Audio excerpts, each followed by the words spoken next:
In the Old Testament and then into the New Testament, that's when Jesus came into the world. It was in the New. And Jesus showed us how to live as a blessing. So Jesus was baptized, and he went into the wilderness for 40 days. He fasted. His body became weak. And when the fast was finished, Satan came to him. And Satan gave Jesus 3 opportunities to take what God had already given him by doing it his own way. For example, Satan said, "So make this stone bread and eat it." But God had already said, "Jesus, you are the bread of life." Jesus didn't have to try to make himself bread. He already was the bread of life. He didn't have to do anything with the rocks.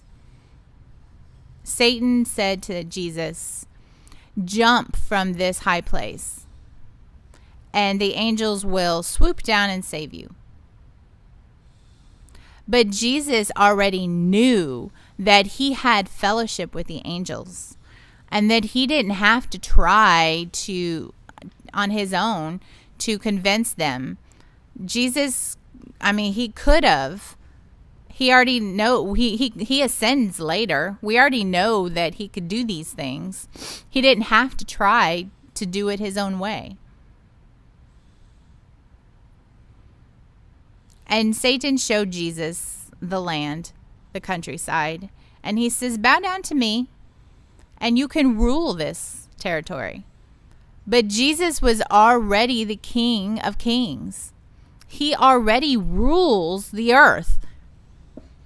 He didn't have to take up and do things his own way in order to rule. He already ruled.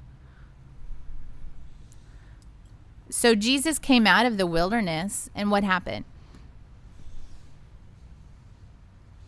He healed broken bodies. He healed broken minds. He raised the dead. And he did this because he was working in what the Father had already put inside of him.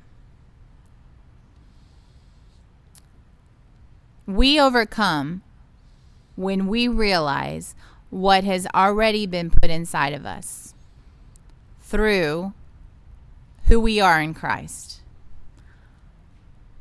I don't have to manipulate my situation and try to make things happen. I don't have to do that. He has already allowed us to walk under his blessing.